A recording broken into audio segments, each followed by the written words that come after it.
Before I start the video, I would like to give a massive shout out to my Patreons who have been supporting my channel. If you would like to check out my Patreon and receive early access to some very exciting videos coming soon, then please click the link in the description below.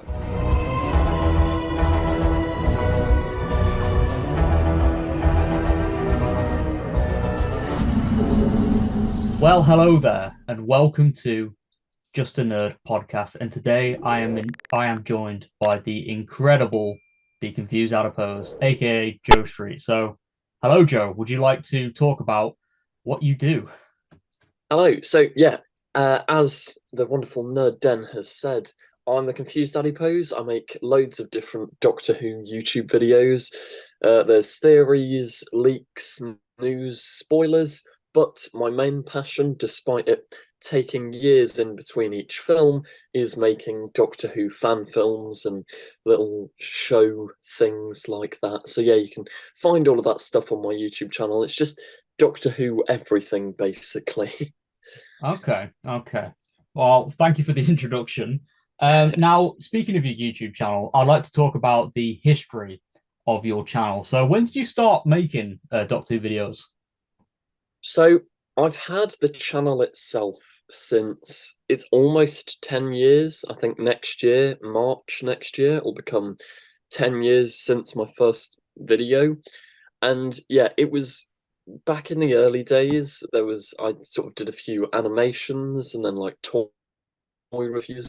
And yeah, there was a load of random stuff. There wasn't really a schedule or any coherency to it. It was just young me wanted to make videos, so I'd just post whatever crap I filmed on my iPad mini, and that's what would end up online. But yeah, it wasn't till relatively, well, I say recently, like 2019 is when I started doing the news, Doctor Who news stuff, and that's when people actually started to watch the channel, which was nice. Very interesting. Now, obviously, yeah, you said when you started making news videos, that's when you thought that people just started watching your channel. When do you feel like your channel really took off during that time period?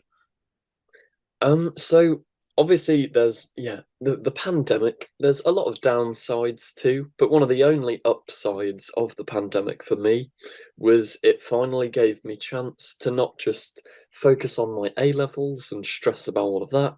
That was all put to the side and it was just like, okay, well, I've got loads of months where I've got nothing to do. Why don't I just keep making these videos? And we were like fresh off the back of the Timeless Child. So there was 101 videos of Timeless Child Explained and Timeless Child this that could be posted to bring in audience engagement. And that's when I started earning enough money to sort of keep it as a part-time job. So it was like Yeah. as soon as the pandemic hit, I just every day post videos and that sort of built up a lot of the foundations of where I am now. Yeah, I can certainly relate to you about like the whole pandemic thing because I started my channel, I think it was the premiere of Series 12, which was January. And then Series 12 ended, I think it was a couple of weeks before the first lockdown, which is Yeah. mad to think about. Like, because the lockdowns I remember at the time felt like they were going to go on forever. But thankfully, the world's somewhat back to normal, and we're progressing through. We're getting new Doctor Who episodes because I remember that was a worry at one point. Yeah. And yeah, we're getting that sense of normality, which is pretty cool. But during this time period, did you have a favorite video that you made? Well, right, it kind of counts, I'm gonna guess. But right as we were coming out of first or second, I think it was the second lockdown, right as we were leaving it, I did this like what I'd do if I was showrunner video, Okay. where I assembled basically everyone I could find to I add a think I was little in bit. that one. Yeah, exactly. There was everyone that I talked to online, and it was like, we'll bring everyone in. Avengers Endgame, this big what I'd do if I was showrunner video. And yeah, I'd say that's probably my favorite of that era because yeah, it was a video that was easy to make while not having to see loads of people Yeah. because a lot of it was digital and hey, could you send me your cameo for this? And then people would send it and I could put it in the video, and that all flowed really nicely. And I don't know whether I'd have time to make a video to that extent without putting everything else on hold again. Yeah. So yeah, I'd say the showrunner video is one of my favorites. And because I remember as well that video was very ambitious as well in terms of quality. Do you feel like that was kind of your moving off point to making fan films as well that are equally and more so ambitious? Yeah, I'd say so. I've made the first fan film I made was like years and years ago, but I do think, yeah, you're right that that showrunner video was like a turning point for like, if I put lots of time in, I can get a quality product, which had never, it sounds stupid, but I'd never really thought about it before. Before it was just, I want to make a film or I want to make a video, so I'll just do it. Whereas, yeah, that became the moment I was like, hang on, I can make a video that I'm 100 times more proud of if I take my time and get a bunch of people involved. Because also there was the whole social element of it, Yeah. like especially with lockdown, it was a good way to keep in contact with people, and you could go on a couple of walks, and that's what a lot of that video is filmed in fields, because at the time the lockdown rules were like you can go for a walk with two other people in a field. So I was Yeah. like, okay, well that's what we're going to do, and we're going to film a video while we're there. No, that's really cool to hear, and it's nice, that from like that restrictive video because obviously yeah you had to abide by the rules and stuff, but you've taken what you could there, and now you've been able to create like a fan series that's it's well known, it's well received, and I've got to say I think it's amazing as well from what you've done, Thank you and very I'm looking much. forward to Echo's Destiny. I think it is going to be very exciting. But Fingers crossed. yeah, fingers crossed. But yeah, so you've been doing YouTube now for a while. Would do you have any advice for smaller channels or for people that want to get into Doctor Who YouTube? Yeah. Okay. So I'd say one of the most important things, which, yeah, I think you have noted as well, is the thumbnail to a Yeah, video. Because there's back in the day, I never really put effort in, and I'd sometimes just even let the YouTube auto-generated thumbnail. But yeah, yeah, there's like an art to, I don't want to, it's not clickbait as such, but it's teasing people into clicking on the video. yeah, And yeah, I think I've always tried. Obviously, there's a couple of videos on my channel which people could point to and go, "Well, that is clickbait in its full glory." yeah, But I've always tried to keep it relatively like what the title says and what the picture shows is talked about in the video. Like it's not completely random, because if it's completely random, people will switch off. But you've got to have a relevant thumbnail which is eye-catching. The arrow is always a nice thing to throw into the thumbnail. yeah. And yeah, I'd say thumbnails are criminally underthought of when it comes to YouTube videos. And do you have any other bits of advice as well in terms of recording equipment or types of videos? Yeah, I'd say one of the most important things is not necessarily the equipment you have, but the flow of a video. Yeah, Now, it sounds strange, but like you've got to edit out all the little parts, unless it's like long form content or a live stream. You've got to edit out all the little parts where people aren't engaged, because, yeah, with YouTube, you like obviously you know about this, but there's the 8 minute mark where you yeah, can get more ads and stuff. You've got to try and hit 8 minutes or just over 8 minutes and keep people engaged throughout, because if there's parts where you're just waffling, they'll click off, and yeah. it's like you've got to, yeah, keep that structure going, keep it nicely formatted. Also, having some form of structure like a little intro is quite nice because it just keeps it familiar to everyone. Yeah. Oh well, thank you to the for the advice, and I'm sure the audience will appreciate that. So now, obviously, bit of a moving on point now, but we're going to be talking about the future of Doctor Who. Now, obviously, there's a lot of big things coming up. We've got the 60th anniversary specials, we've got Series 14, we've got pretty much all but confirmed spin-offs. What's your feelings towards this? In terms of the new So era. yeah, yeah. It's a big question. I'd say I'm very, very excited because anything Doctor Who wise, I'll be excited for it unless it looks horrifically bad. Like, not to go into this, but Doomsday, I think, is Ah, a questionable decision that the BBC have made at the moment. yeah. And yeah, I just think they needed more money and more stuff pumped into it because it's not a bad idea. And like, I can't remember the name, but the actress involved, she's fine. But like, yeah, it's not getting the support it needs, especially when they've got a Disney Plus deal. So as long as it doesn't look too ridiculous, I mean, it's allowed to look a little bit cheap. It's the charm of Doctor Who. Bad effects are fine as long as the story's really good.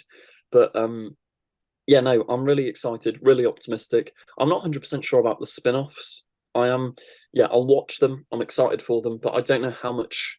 There's not a clear spin-off, if you know what I mean. Yeah. Like there used to be Sarah Jane or Captain Jack in Torchwood, but what character do you base a spin-off now? I know there's the talks of Unit, but Mhm. like who's at the center of that? Because if it's Kate Stewart, maybe Russell will do something really interesting. But in my opinion, Kate Stewart doesn't really have much to say as a character ever. So I don't know. I'm optimistic, but not 100% sure of what's going to happen. Yeah, that's a fair enough point. And obviously with spin-offs as well, you do kind of get that concern because in these days when there's spin-offs, then there comes cinematic universes. And we've seen with Marvel and DC, they've both kind of reached a falling off point where they're tripping over continuity and doing resets and stuff like that. Do you feel like Doctor Who should stay well clear from the cinematic universe approach, or stick to what they used to do with the two spin-offs running at a time and kind of having little crossovers? I think the main reason that the Marvel stuff sort of falls down is there always needs to be one main thing.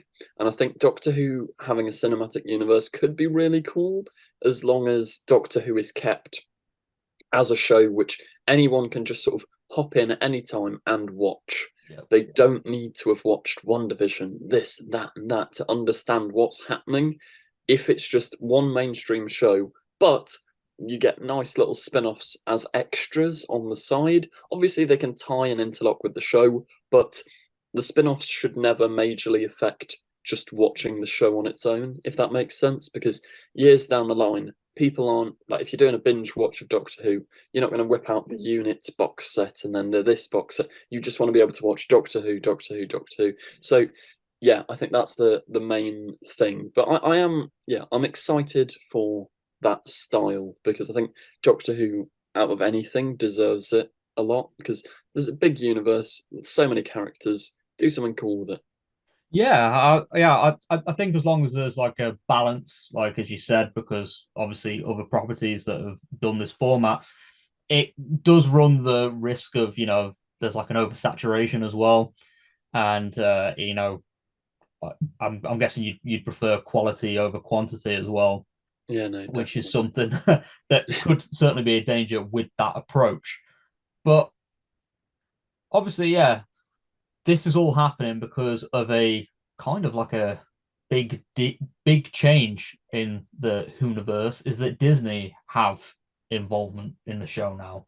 How do you feel about Disney being involved? And do you have any concerns or worries about Do I have the video for you? But two videos ago I posted. No, yeah, I hadn't thought about this much till I made like a video recently talking about exactly this.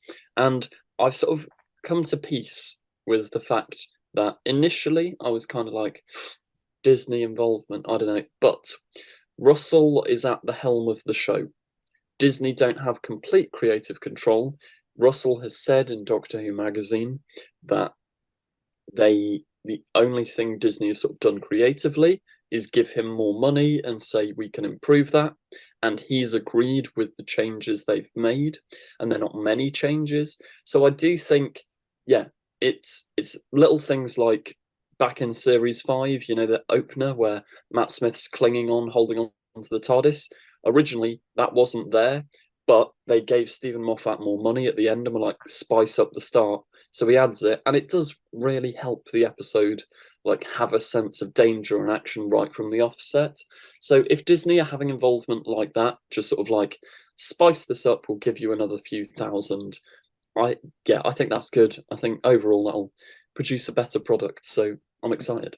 Yeah, that's a very good point as well that you made about the budget being increased because of Disney. Because I remember reading in one of the issues recently of the Doctor Who magazine, there was mention of drone shots in the Yeah, TARDIS set, which yeah, obviously implies that the TARDIS set is going to be bigger, you know, and I feel like that is such a good example of how Disney can improve the show without getting too involved because there have been examples in the past where Disney have kind of stepped into one of their properties that they sort of own or fully yeah, own, and they've may have ruined it, may have dampened the impact of what could have happened, and it's a fairly valid worry, but I feel like as long as you said that they just keep the funding and don't get too involved, it could work, which is what we want at the end of the day.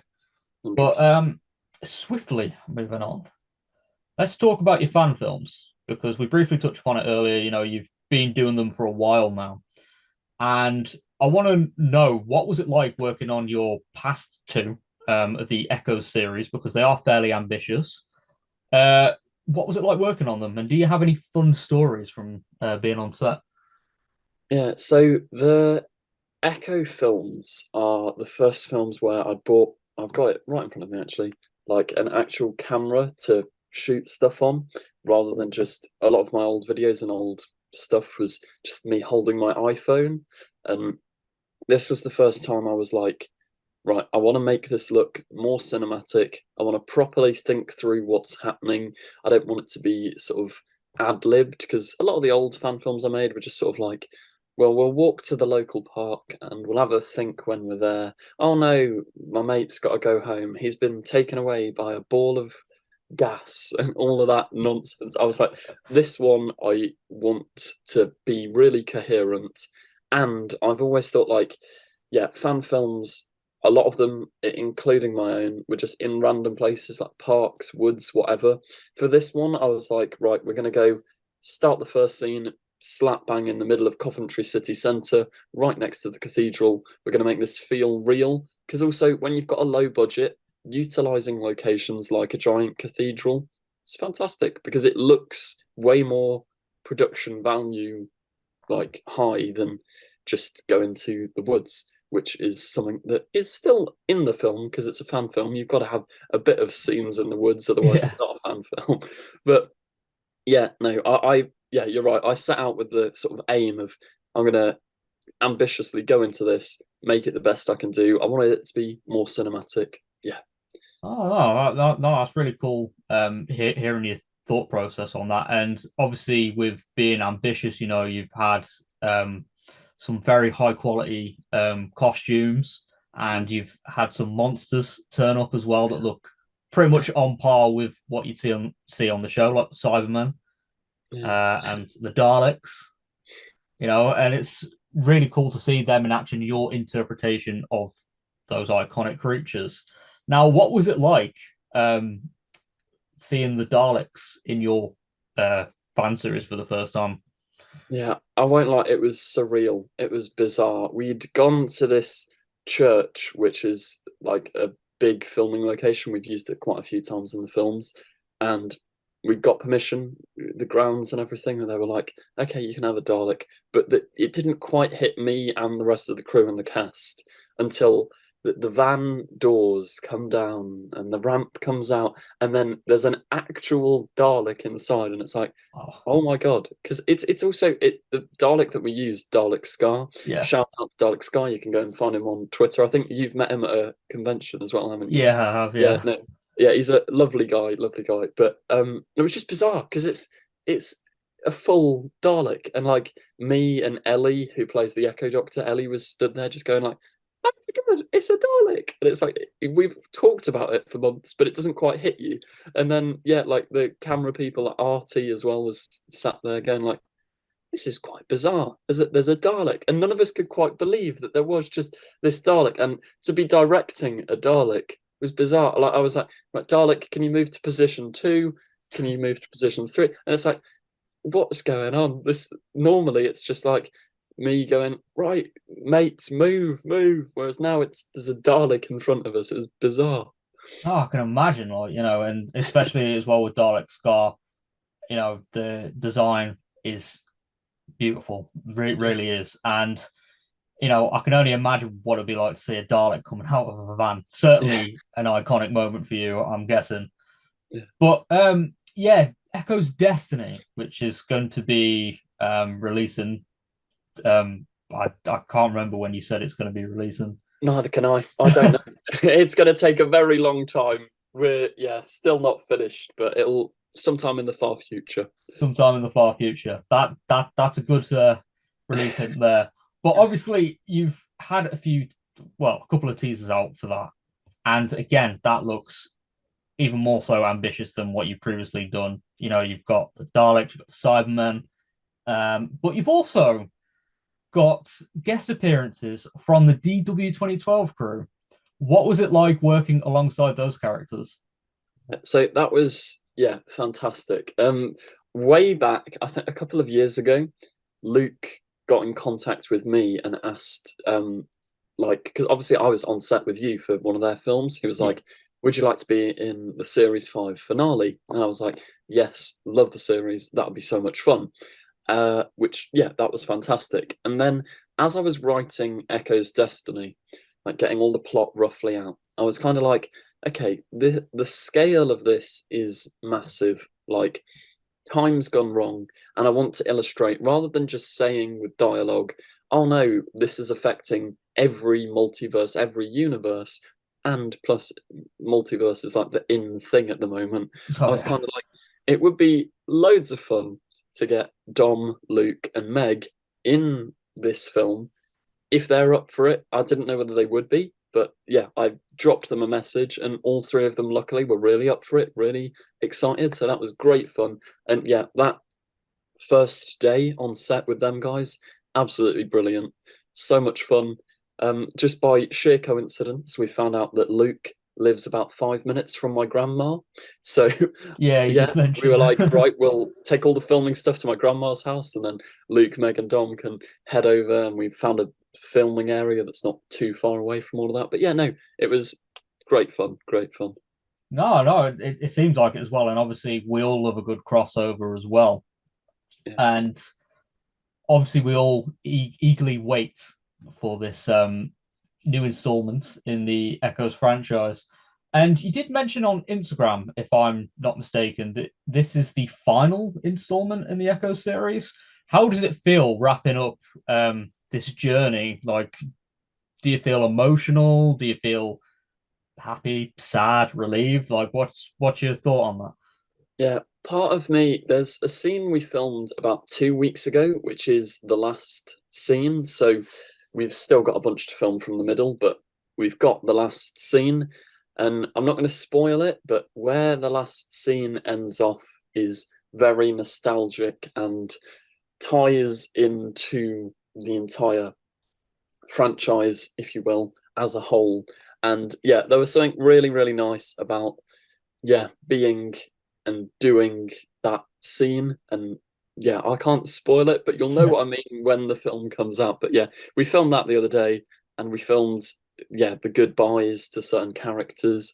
And yeah, it's weird because it's not just the filming of it that takes months as well. It's almost every day I'm sat here looking at like this group of all of us acting in it and editing that all together. And yeah, it is somewhat emotional to finally be like, oh, this is the last time we're going to use that location. Like, this is the last time we'll shoot at that church, which is the church I've been shooting at for like 4 years now. It's, yeah, no, it was, yeah. But also, there's the overwhelming emotion of, oh my God, I'm so tired. Let me go home now. yeah. Which, yeah, it all blends together. And yeah, no, it was really nice. No. Well, I can imagine, especially after spending so long, doing a series, and then you're just like, I'm slightly relieved that, okay, I can finally relax. I don't have to go through that whole process again. But then when it's out there, it's out in the wild, and you're just like, wow, I really miss doing that. And do you Yeah. feel like that's something you might pick up again in the future? Maybe. Yeah, so ideally, it like in the future, I don't know where my life's going to take me, but I would love to actually direct and write for TV and to actually do something like that because the degree I'm on at the moment is hopefully going to help me lead to that. Yeah. But yeah, it's this for the foreseeable future is an end of the Doctor Who fan films, especially the Echo continuity. Yeah. Maybe I'll make more short Doctor Who films in the future, but yeah, I've known since like 2 years ago because the first Echo film was made, and I was like, if we get to do more, that would be great, but it's probably not going to happen, so that's its own thing. But as soon as the cast were like, yeah, we can do two more, I knew exactly where I wanted it to end, and Yeah. it's all been building up to this point. So Oh, yeah, no, that's a very nice thought process, that you might be able to pick it up at some point, and that you'll be able to, potentially do other shorts and stuff. Now, you mentioned that you always knew that, well, yeah, that you knew how you'd like it to end. I always ask this to script writers and fan film creators. I've asked this to Luke as well. Um, how do you come up with a satisfying conclusion? Like, what's your input on this little yeah. conversation? So, um, slight preamble. This film is going to end up, the Echo's Destiny is going to end up being quite long and probably longer than the other two films because of exactly what we're talking about here. Every character in it, I have given a little journey. They've Okay. all got an emotional reason to be in the story because I feel like, not to slag it off, but one of the reasons the Chris Chibnall era sometimes doesn't quite click with people Yeah. is because people like Ryan are stood around because they're there. Yeah. And there's no reason that they are there. They're just there. And I think, yeah, that's as much as this film is sci-fi, whatever, there's a bunch of human emotion at the heart of it. And every character has a starting point, a middle point, and an end point that are like quite clearly defined. Each main character gets their moment to shine and their sort of scene where they crucially help the plot. Nobody's just sort of there for the ride. And because of that, it's quite a long film, but I've tried to pace it as well as possible. And obviously, the title itself is Echo's Destiny. So, without giving too much away, the Echo Doctor has a lot to go through, and her emotional arc and journey is right at the center of the film. And yeah, figuring out where she'll end up, what she'll end up doing, and what her destiny truly is the crux of the plot, despite having Cybermen, Daleks, and stuff blowing up everywhere, left, right, and center. No, that sounds interesting. It certainly does. Whilst we're on the topic of your fan films, obviously, I imagine you don't want to give spoilers away for obvious reasons, but you've had this journey planned out. You've had villains crop up and characters crop up, but is there any villains from Doctor Who itself that you would have liked to have used in the past, and maybe when you pick this up, as you say, at some point in the future that you'd like to use? Yeah, so in terms of the Echo stuff, everything I want to do and every villain that would have been in it is in it, and that all works nicely. And the Echo, yeah, the Echo Doctor's journey, everything is done by these films. But it would be so cool to direct things like, I don't know, like Weeping Angels or um Silurians, Sea Devils. I've always wanted to do something with the Sea Devils Yeah. because just having them come out of the sea, that would be really cool. It wouldn't fit anywhere in the Echo sort of timeline. So another film, another Doctor Who thing. Yeah, Sea Devils, Weeping Angels, Silurians, Ice Warriors. Even they're quite fun. Yeah, just basically every Doctor Who monster ever. I would absolutely love to have a crack at directing or putting in a film somewhere. But Sea Devils are probably my favorite because I feel like they're never, apart from their original story, they never quite get the writing they deserve. And it's always a bit of a dud when they come back. So I would love to write a Sea Devil episode that hopefully is quite fun, if that makes sense. Yeah, no, it does. And to be honest, I kind of share that admiration for the Sea Devils because they are fantastic. But as you mentioned, they're not really utilized. And I did find in Legend of the Sea Devils, like I feel like it could have been done better. I do feel like, well, even now that that era is finished, in the grand scheme of things, it wasn't the perfect episode, unfortunately. Um, and yeah, I do wish it was done differently, which I'm sure you might Yeah, agree somewhat on that. yeah, definitely. It's such a good concept, the Sea Devil pirates in Yeah, the past, and the episode, yeah, doesn't quite deliver as well as it could have done, which is a shame.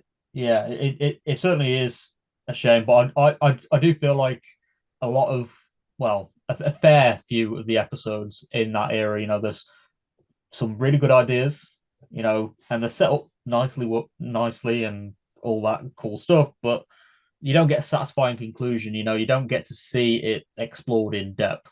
But Definitely. anyway, I'm kind of going on a little bit of a stagnant here, but let's go back onto your filming. Now, you did mention as well that this is something that you want to make a career out of, and with the Confused Adipose channel, or I don't know, maybe you might set up a different channel. Would you make original content on YouTube?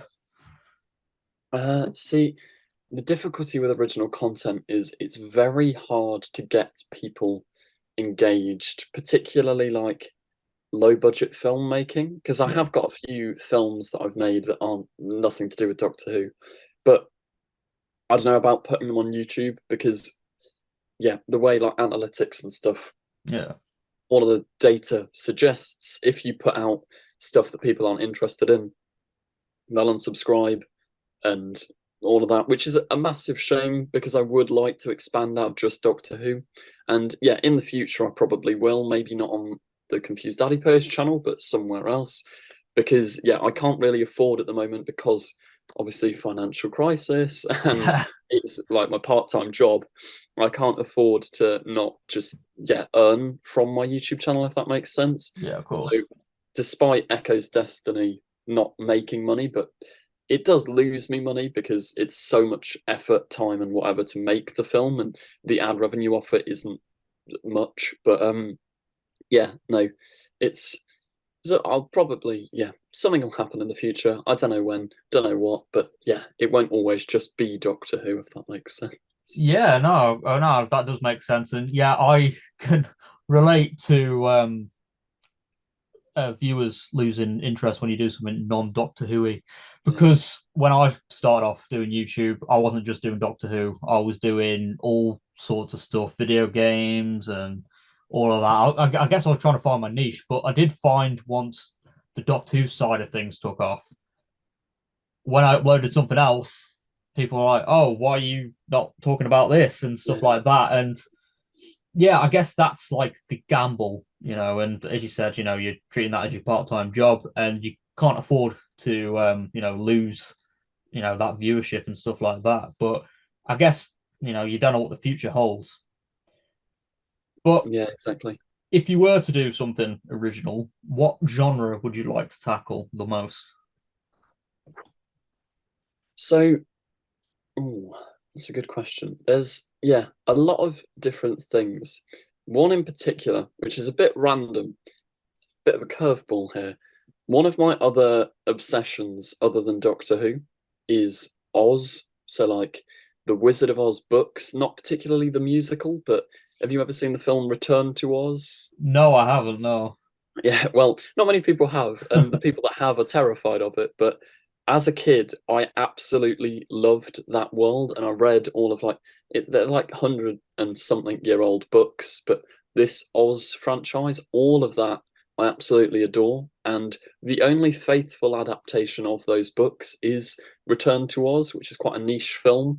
And yeah, I know alarming amount about those books, those characters, and whatever. So making videos about that. I did about a year ago. I almost made a video on this bizarre film called The Witches of Oz, which was when the Avengers came out. Someone had the genius idea of why don't we try and do this with The Wizard of Oz? So you've got this bizarre sort of Avengers style team up of Wizard of Oz characters fighting in New York City, which is it's a really bizarre film, but it has Christopher Lloyd from Back to the Future as the wizard, and it's got like a really good cast, but it's the most low budget bizarre film ever. So talking about that, I'd find incredibly fun because I don't know how well it would do algorithm wise, but Yeah. there's such a bizarre side of stuff that I'm interested in when it comes to like American old Oz literature. Making videos about that, I think, could be interesting, especially because it's so strange. I think people might click on it just for there's a Wizard of Oz Avengers and Yeah, that would certainly something like that. Mm. yeah. I mean, it's the first I've heard of that, and I can't lie, I'm already interested. So, maybe yeah, that is something you could end up doing in the future. But just to wrap up this segment about your fan films, do you have any advice for uh fan filmmakers out there in terms of Doctor Who, or I don't know, if they're making a Spider-Man fan film or something like that? What advice would you give to them? I think the main thing, and yeah, I don't know, I'd feel like if I heard this advice as a kid, I'd be like, oh, it's a boring adult saying this. But the main thing is have fun because no fan film, no matter how much money you've got, is ever going to be perfect. Have fun. And yeah, surround yourself with a group of people that you enjoy hanging out with.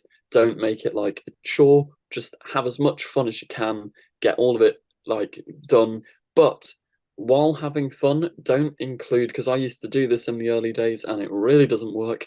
Don't include in jokes within the friendship group, for example, because when anyone watches it, that nobody apart from you and five others are going to have a clue what the jokes mean and it will Yeah. just fall flat.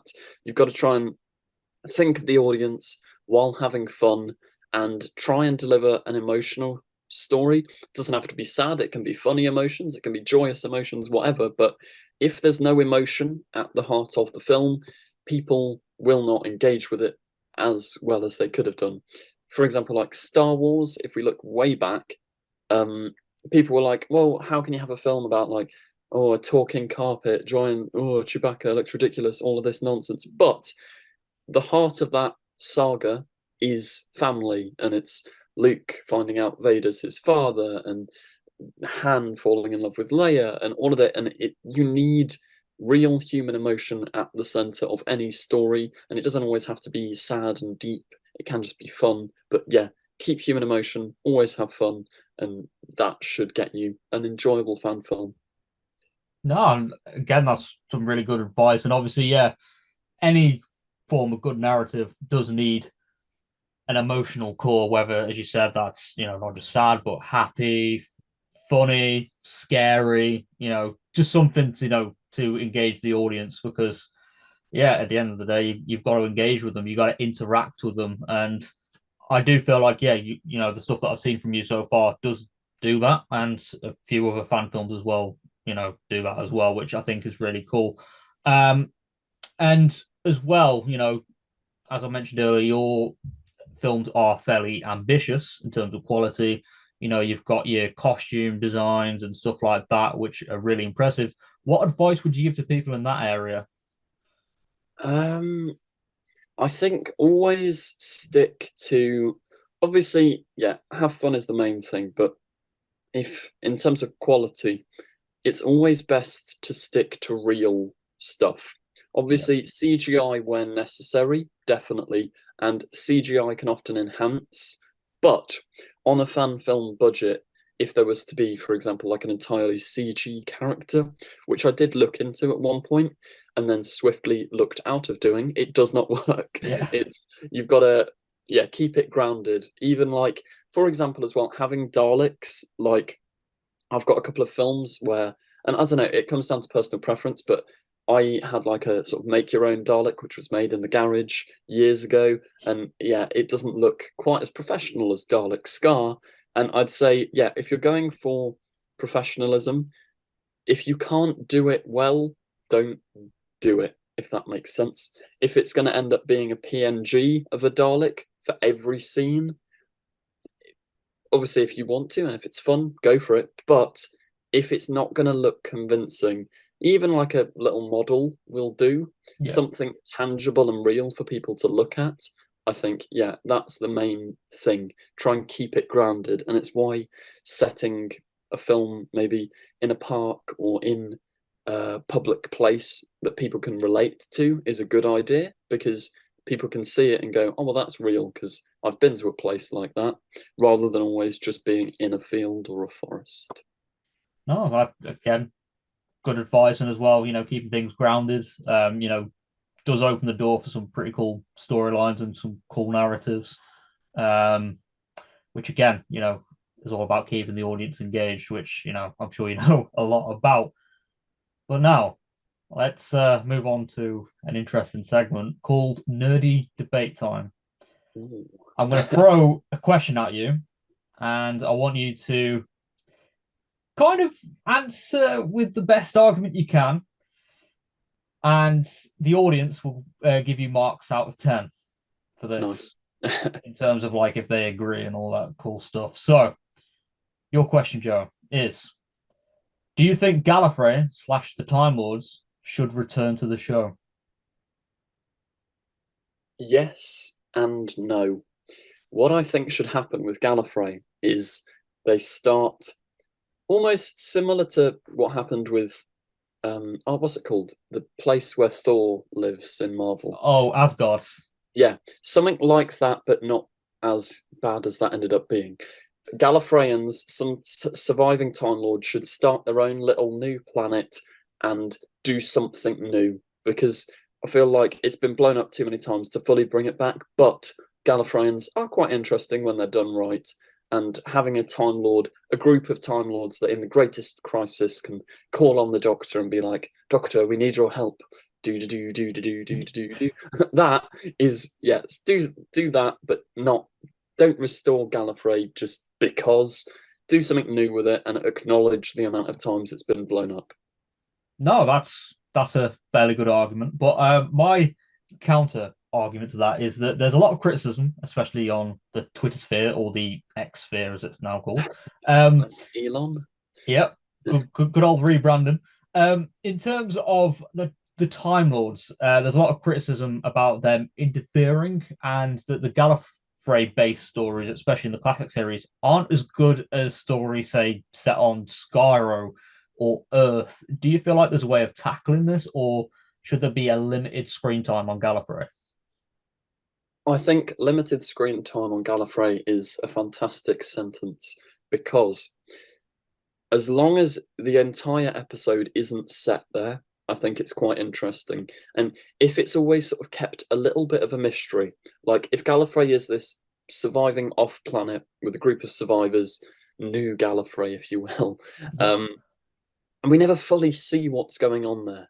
But maybe occasionally a Time Lord comes to the Doctor to tell him something, or goes to the companion to say this or that, something like that. And maybe we spend a little bit of time, and when the time we do spend there is really high budget, really cool, and it makes you want to see more, rather than you going, oh, we've seen this corridor 5 times. We want us to watch it and go, oh, I want to see more, and keep everyone in suspense. Okay. I think you made a good argument there about Gallifrey and the Time Lords somewhat returning. Um, Audience, if you think Joe has made a good argument, let us know in the comment section down below. It will be cool to hear what everyone else thinks about Gallifrey and the Time Lords returning. Uh, but now, before we wrap things up, I've got some questions from my viewers, if that's okay with you. Yeah, go for it. Okay, so I literally had one as well come through 10 minutes before clicking recording, which is very interesting. Okay, so the first one from Sophie Ahmed 9941 has asked, have you ever tried to get in contact with the BBC to write an episode of Doctor Who? I have not, because I feel like maybe in the future that would be the dream. But I don't know about now. I think if a random YouTuber message them, they'd sort of be like, go away. But no, it would be great. That would be, yeah, my ultimate dream in life would be to write and maybe direct an actual episode of Doctor Who. That would be the like pinnacle of. I'd be like, okay, I can die a happy man now. But yeah, I don't know. I haven't reached out directly to the BBC. I've spoken to a couple of people like who've either directed or written for a spin-off or the actual show itself. Not asking employ me please, but just getting advice and discussing things through with them, which was, yeah, nice. So that's as far as my contact with the BBC has gone, apart from them telling me to take down the TARDIS video because it leaked the interior. But we'll look past that, and it's water under the bridge. Ouch. Yeah, I remember when that leak was going around, and I saw some people showing off the footage, and I was like, oh, that's not going to go well. And obviously, yeah, as you just pointed out, It unfortunately, it did didn't. not. But well, before we move on to the next question, if you were to write for Doctor Who, what would be your episode? What would it include? And would you bring any ideas over from your Echo series? Yeah, I don't know whether I'd do it again because I've done it and she's got her definitive ending, but the idea of the Echo Doctor is something that yeah, and her dynamic and how they change each other as characters, her and the Master. I think it would change up the Master for the show, Yeah. and having an Echo Doctor is a cool concept. So I'd love to do something with those, but that would be showrunner territory because I wouldn't want to drop that into canon. Yeah, so in an individual episode sort of idea, it's too difficult. I don't know.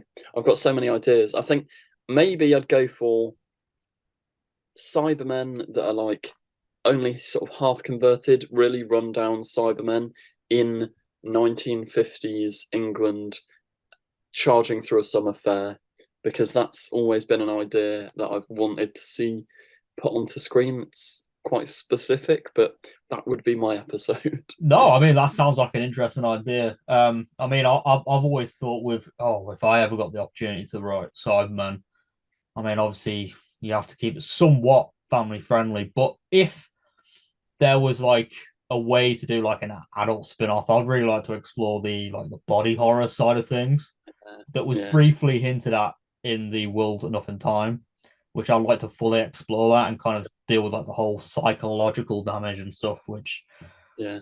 honestly, like the Cybermen, there's so much potential. And I feel like the show hasn't, despite the Cybermen being around for nearly as long as the show itself, they haven't fully explored it yet. Yeah, definitely. Because I've always thought as well, it sounds a bit random, but if you sent a Cyberman back, because the whole thing is like manipulating emotion. If you sent it back to like 16th century, it could easily sort of dominate humanity from a religious angle. Yeah, Like if it was like, I am your sovereign, blah blah blah, blah whatever, and it'd be really cool to just opening to an episode being like the Doctor and Companion arrive back on Earth, and like all churches or stuff have like a Cyberman insignia on, and they're like, what's happened? They have to go back and figure all that out. And yeah, Cybermen manipulating emotion and particularly like people's religions and maybe starting its own little cult, stuff like that, I think would be fascinating because like the 12th Doctor says, they don't have emotions, but they know how to use them to yeah, get what they want. It's like that exploring that would be fascinating.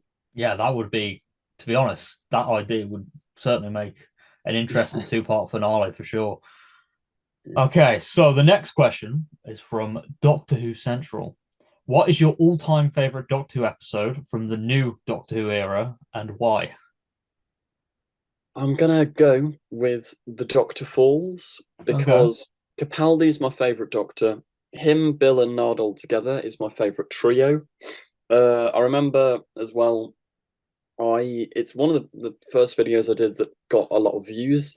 I predicted exactly the ending, and I was 100% spot on. I even recreated it with little action figures, and I was like, the first Doctor will show up, interrupt the regeneration, and yeah, I got it spot on, which was insane because I remember at the time I was like, oh my God, like watching it was such a nice feeling. Plus, maybe just emotionally, that the day it aired, I was at the Doctor Who experience with my friends and then came home, watched it on TV.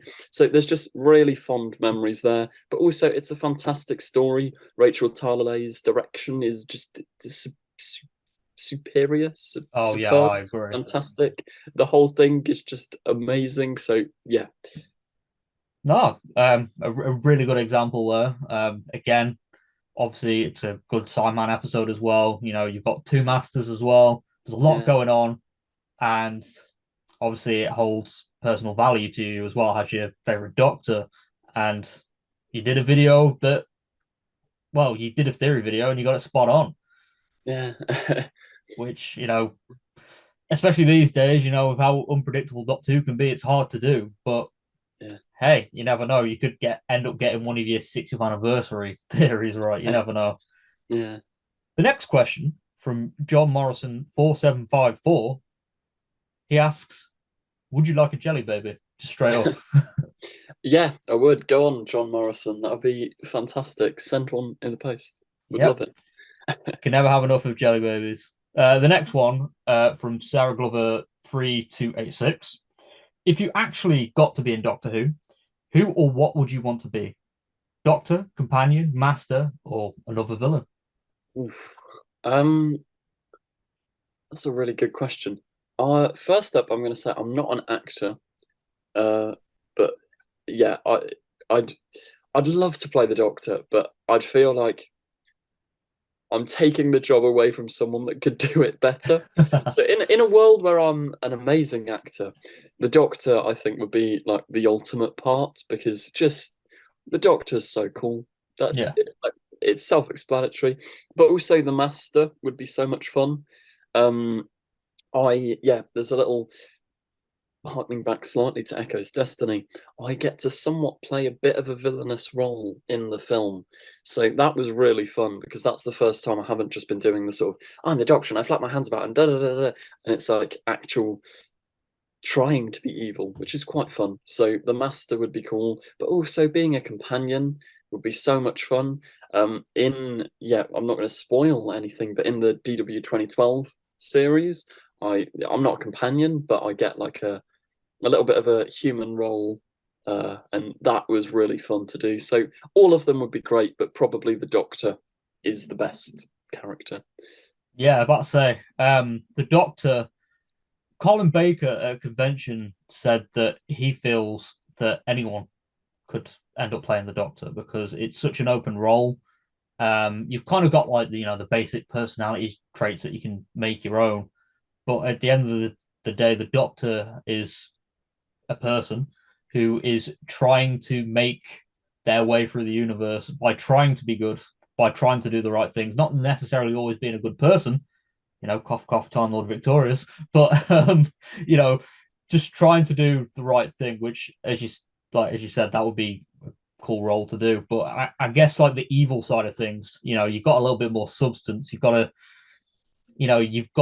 some motivation to be evil. You've got like your origin story, like you've got something that makes you want to, I don't know, blow up a planet or conquer it or something like that.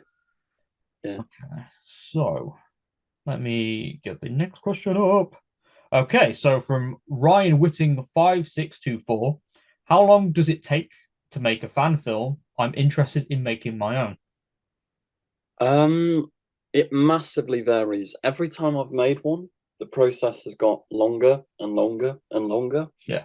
So, Echo's End, we started in May, finished in October. So, someone could do the maths there. Echo's Return, we started in April, finished in January. Echo's Destiny, I started in February, and we're still not even close to wrapping. So Echo's Destiny is probably going to take over a year. But I think a first fan film, it depends on the length as well. But the first fan film you make, just make, as I said earlier, all the advice I said earlier, take that on, and it can take anywhere. Like it's how much effort you're willing to put into it. Basically, could be a week, could be 2 years, it could be anything. Yeah, that's a fair comment, to be honest. And as long as you're having fun, and you're not getting too stressed over it and stuff like that, that's probably like the best advice. Like as you said, just have fun and yeah, just have the time of your life whilst making a fan adaptation of a show, which I assume you love. Which okay, the next question is from Adam Gannon TV.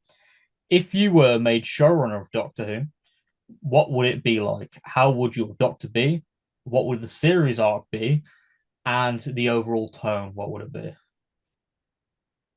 I'd want to do something interesting with the Doctor. Now, Timeless Child, I think it's a cool idea, but I don't know is it, yeah, quite, it altered the show almost too much, maybe. So something specific to that incarnation, giving them a battle or a struggle to overcome, I think is crucial because, yeah, if the Doctor doesn't have a specific direction, or obviously they can't change massively as a character, but just little bits of it. And obviously, at the end of the day, the show needs to remain at the status quo, but giving the Doctor a thing or something to overcome, I think would be, yeah, that would be really cool. That'd be really interesting. No, that's fair enough answer. And hey, you never know. You've already made a video about what you do if you're a showrunner. Absolutely. That that video could end up aging very well, and you could end up being showrunner. Who We can knows? only hope. Hashtag confused Adipose for showrunner. All right, the last question I've got, which was the one that was posted literally like 10 minutes before we started recording. What are you most looking forward to for the 60th anniversary specials and then for Series 14? So, from the 60th anniversary, purely from a child me is screaming, Tennant and Tate and Wilfred, Bernard Cribbins, seeing that lot together, that's going to be insane.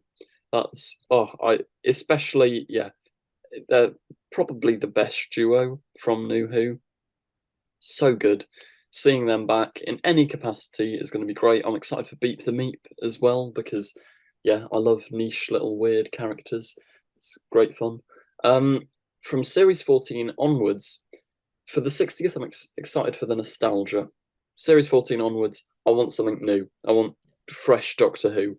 Yeah, we can have companions like Mel crop up, but I want Ruby to have a really nice character arc. Yeah, Russell always does stuff with like families and whatnot. So giving Ruby like a series long, or maybe however many series she's in the show, some family drama that's not too soap opera-y, but nice. That give the Doctor something unique to overcome. That'll be great fun. That's what I'm hoping for. No, that's some good, things to look forward to, and I guess your expectations as well for Series 14, especially. I agree with, I want something new, especially after, the Power of the Doctor, and what I'm assuming the 60th anniversary will be going down the whole nostalgia route, and even like other franchises like Marvel with Spider-Man No Way Home and DC with the Flash. I kind of want to move away from the whole nostalgia thing because I feel like, yeah, things were good the way they were back then because, yeah, they were good. But I feel like you always run the risk when you bring back certain characters or, certain dynamics from, way back then. It, yeah, you run the risk of kind of ruining the reputation of, a certain character or a certain iteration Yeah. of a character. Like, I don't know if you've seen The Flash, but Sadly, I have. Michael Keaton's Batman, one of my favorite Batman interpretations. And I feel like after I'd seen that film, I was walking away kind of just feeling like, is that it? Yeah. Because I know he was meant to have like a bigger role in the Batgirl film, which was cancelled after they pretty much nearly finished it, Yeah. which is a shame. And a few other rumored stuff, but then obviously DC have had that whole reboot thing. I was glad with Spider-Man, I loved Tobey Maguire and Andrew Yeah. Garfield's involvement there. But I would say when people brought up after that film, like, oh, the Amazing Spider-Man 3 or Tobey's Spider-Man 4 should happen, maybe just focus on the new stuff for a bit, just because if you kind of go in the whole nostalgia route all all in one, like, you just go for it very quickly instead of, just earning it, you kind of just run the risk of again, like oversaturation and stuff, which, yeah. Yeah, definitely, because there's so much of it at the moment. It's like at some point we are going to need to progress, and Yeah. it's nice to look back. But yeah, you're 100% right. Moving forward is it's the way forward. Yeah, exactly. And with Series 14, like as you said, fresh Doctor Who, hopefully see some, fresh iconic villains that could be the next Weeping Angels, the next Silence, the next Slitheen, something iconic, which would be nice to, yeah, see and obviously be a witness of as well. Seeing the merchandise fly off the shelves and stuff would be cool. But yeah, that's the last question from the viewers. So I am going to wrap up this podcast now. Thank you so much for coming on, Joe. It's been a privilege to have you on here, and Yeah, thank no you for, worries. Thank you very much for having me. Yeah, it's been great fun. Great fun. yeah, it certainly has, and it has been interesting learning about your filmmaking desires, how you want to make it a career, and obviously thank you for giving advice to fan filmmakers and Doctor Who aspiring YouTubers. It is really insightful, your comments and stuff. So thank you very much. And yeah, audience members that are watching this, whether it be on Spotify, YouTube, Apple Podcast, let us know what you thought of this episode, and we will see you all next time. Goodbye for now.